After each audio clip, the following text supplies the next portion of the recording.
प्यारे बच्चों, आज मैं कुछ नहीं बताऊंगा। हुर्रे प्यारे बच्चों, आज मैं सब कुछ बताऊंगा। अरे ये क्या बात हो गई, दो अलग अलग बातें। आप तो बोलते हैं पहले कुछ नहीं बताएंगे, फिर कहते हैं मैं सब कुछ बताऊंगा। तो चलिए बताइए, इन दोनों ही अलग अलग प्रश्नों का कोई एक उत्तर हो सकता है। बिल्कुल सही। कितने इंटेलिजेंट हैं आप। इसका एक उत्तर है, वो है जीरो। जीरो का मतलब यानी यदि हम कुछ नहीं करते हैं तो उसका मतलब शून्य होता है, और हम जब सब कुछ करते हैं तो उसका मतलब भी शून्य होता है, क्योंकि अनंत आकाश शून्य ब्रह्म, यही तो हमारे वेदों में लिखा गया है कि रामानुजन से पूछा जाए तो वह शून्य से अनंत तक परिभाषित कर सकती हैं। A man who knew infinity, ऐसा व्यक्ति, ऐसा गणितज्ञ जो अनंत को बता सकता है, अनंत तक की यात्रा कर सकता है। यह ब्रह्मांड की शुरुआत कहाँ से हुई है? शून्य से हुई है, अनंत तक। एक दिन हम थे ही नहीं, शून्य में थे, और एक दिन हम होंगे नहीं, शून्य में चले जाएंगे। यह गीता में लिखा गया है कि आज आप प्रकट हो, लेकिन कभी आप प्रकट नहीं थे, और फिर कभी आप अप्रकट हो जाओगे। यानी ये यात्रा शून्य से शून्य तक की है। अरे मैं तो बड़ा दार्शनिक हो रहा हूँ। यानी यह दर्शन का विषय है, यह गणित विज्ञान का विषय है, यह प्रकृति का विषय है। तो शून्य नाम भर का शून्य है भैया। जीरो, जीरो को जानने के लिए हीरो बनना पड़ता है, और यदि आपने स्कोर नहीं किया, पढ़ाई नहीं किया, तो आपको क्या मिलता है? जीरो। लेकिन इस जीरो को आप इंस्पिरेशन लेकर लाइफ में कुछ ऐसा करेंगे कि फिर से कभी जीरो न मिले और हमेशा आप हीरो रहें, यही हम चाहते हैं। तो चलिए आज हम जानते हैं शून्य के बारे में कुछ। भाई शून्य के बारे में नहीं जानोगे तो जीरो मिल सकता है, इसलिए शून्य के बारे में थोड़ा बहुत जान लो ताकि आपको जीरो न मिले। तो चलिए हम शुरू करते हैं आज जीरो के बारे में। तो भाई बताइए, जीरो की खोज होती है क्या आविष्कार? जीरो की आविष्कार नहीं, खोज होती है। इन्वेंशन नहीं, डिस्कवरी।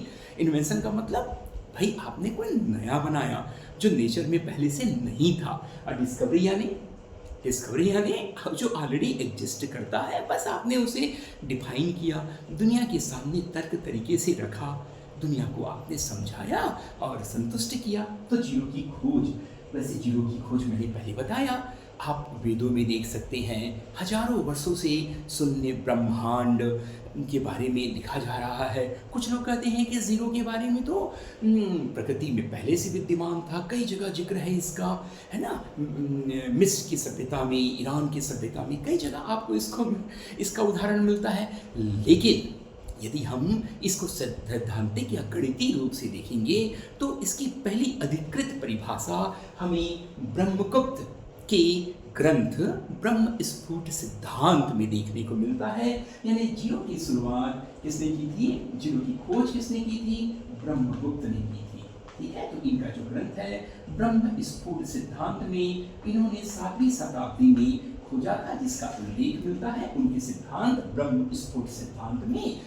तो जीरो की खोज का श्रेय किनको जाता है?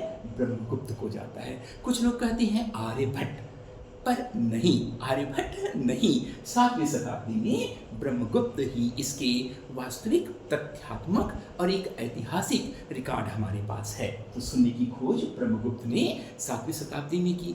अब बताइए शून्य की और क्या खास बात है, क्योंकि अगर आप शून्य के बारे में कुछ जानेंगे तभी आप प्रतियोगी परीक्षाओं में प्रश्नों को हल कर पाएंगे और आपको जीरो नहीं मिलेगा। तो चलिए शून्य के बारे में जानने के लिए पहले आपको नंबर लाइन से मैं समझाता हूँ। ये है नंबर लाइन। नंबर लाइन यानी एक वास्तविक रेखा। वास्तविक रेखा मतलब जिसको हम प्रयोग कर सकते हैं, देख सकते हैं, माप सकते हैं, जान सकते हैं। वास्तविक संख्या रेखा, तो जिसके केंद्र में क्या होता है? जीरो। तो भाई इधर तो ये अनंत की ओर बढ़ रहा है और इधर भी अनंत की ओर बढ़ रहा है, एक धनात्मक और एक ऋणात्मक। लेकिन अगर धनात्मक और ऋणात्मक कब हुआ? सुर और असुर कब हुए? प्लस और माइनस कब हुआ? जब जीरो हुआ। तो सोचिए कितनी रोमांचक बात है। एसिड और बेस कब हुआ, है ना। कलर और कलरलेस कब हुआ? सुख और दुख कब हुआ? ज्ञान और अज्ञान कब हुआ? अंधेरा और प्रकाश कब हुआ? अरे फिलॉसफी में नहीं पढ़ना है, क्या करें, शून्य फिलॉसफी की ओर ही ले जाता है। ठीक है, तो हम देखते हैं कि शून्य, यदि आप सब कुछ जानते हैं तो अहंकार है, कुछ नहीं जानते हैं तो यह विनम्रता है। तो जीरो यानी क्या होगा? प्लस और माइनस भी इससे आ रहा है। तो आप देख सकते हैं दायां पक्ष प्लस है, माइनस ये ऋणात्मक होंगे। अब हम क्या लेंगे यहाँ पर, 1 लेंगे, 2 लेंगे, इधर लेंगे ऋण 1 ऋण 2 लेंगे। बस इतना होता है क्या भाई, यहाँ पर परिमेय संख्या भी आती है p बटा q, जहाँ पर q 0 नहीं होता है, परिमेय संख्या भी आता है, ये भी आ गया। तो आप देख सकते हैं इतने सारी चीज यहाँ पर आए, तो खास बात क्या है, तो 0 क्या होगा भाई, 0 जो होगा वह 0 क्या होगा, यह इंटीजर होगा, इंटीजर यानी यह पूर्णांक है, पूर्णांक, पूर्णांक यानी इस नंबर लाइन पूरा का पूरा ये नंबर लाइन आप देख रही है, जो देख रही है पूर्णांक यानी जिसमें भिन्न न हो, वह दशमलव ना हो। तो आप जो भी आप देख रहे हैं यहाँ पर पूर्णांक, तो 0 भी है, 1 भी है, 2 भी है, ये तो 0 क्या है, पूर्णांक है, नंबर 1। नंबर दूसरा क्या है, ये होल नंबर भी है, सबसे छोटा होल नंबर। होल नंबर क्यों है सबसे छोटा होल नंबर, क्योंकि होल नंबर यानी मैंने आपको वीडियो में बताया हुआ है कि ये धनात्मक संख्या है। तो 0 हुआ, 1 हुआ, 2 हुआ, 3 हुआ, जो भी जिसमें भिन्न ना हो, वह दशमलव ना हो और 0 से शुरू हो, तो ये पूरी कहलाती है होल नंबर यानी पूर्ण संख्या, यानी 0 सबसे छोटी होल नंबर हुई। ये सभी प्रगुण या प्रॉपर्टीज अगर आप ध्यान में रखते हैं तो आपको परीक्षा में डायरेक्ट आपको टिक लगाना है, केवल क्योंकि आप 0 के बारे में जानते हैं। नंबर 3 में हम आ जाते हैं, और क्या है, यह एक वास्तविक संख्या है, रियल नंबर है।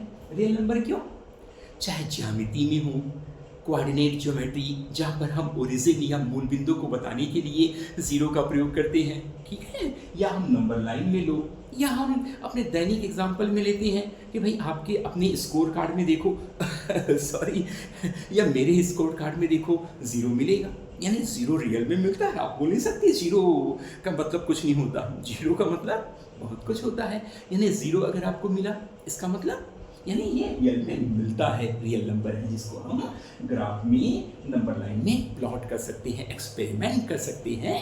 तो ये क्या हुआ, चाहे फिजिक्स हो, केमिस्ट्री हो।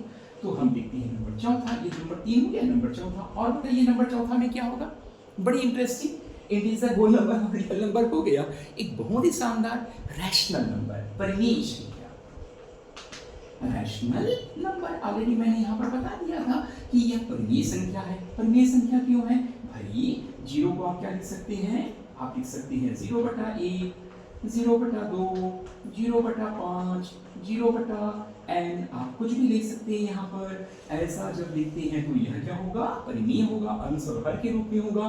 बस आपको ध्यान में रखना है इसके हर में 0 ना हो, क्योंकि हर में 0 होगा तो अपरिभाषित होगा। अरे बताइए, देखो नेगेटिव में भी पॉजिटिव होता है, यानी अपरिभाषित या नॉट डिफाइंड या अनडिफाइंड को बताने के लिए भी आपको 0 का सहारा लेना पड़ेगा। बोलते हैं आप बिल्कुल इधर उधर की बात कर रहे हैं, तो भाई इधर उधर की बात का मतलब क्या है, आप हर में 0 रख देते हैं, यानी उटपुटांग बात कर रहे हैं, अपरिभाषित बात कर रहे हैं। तो अनडिफाइंड और नॉट डिफाइंड कर रहे हैं, मतलब जब आप 0 रख देते हैं यहाँ पर, तो वो अपरिभाषित को बताने के लिए भी 0 बड़ा काम आता है। एक और बड़ी गलती जो करते हैं, क्या 0 को हम +0 लिखते हैं, क्या हम 0 को -0 लिखते हैं बिल्कुल नहीं लिखना है इसको, यह भी क्योंकि ऐसा लिखने पे आपको +0 नहीं मिलेगा, ऐसा लिखने पे आपको -0 नहीं मिलेगा, ऐसा लिखने पे आपको ये बड़ा वाला 0 मिलेगा। तो 0 को न केवल हम न +0 लिखते हैं न -0 लिखते हैं, ये न्यूट्रल है, उदासीन संख्या है, न वो धन से इसका कोई मतलब है, न ऋण से मतलब है। धन और ऋण इस पे डिपेंडेंट है, ये किसी पे डिपेंडेंट नहीं है। इसलिए ब्रह्म स्फुट सिद्धांत में लिखा गया है कि ब्रह्मांड की जो शुरुआत हुई है वह शून्य से हुई है। तो आप देख सकते हैं जो 0 है वो क्या है न 0 प्लस है न माइनस है। तो यह सिद्धांत है 0 का, और ये कुछ प्रगुण है जो कि मैंने बताया। यदि आप इसे ध्यान में रखते हैं तो आप काफ़ी प्रश्नों को अच्छे से हल कर पाएंगे। Thank you.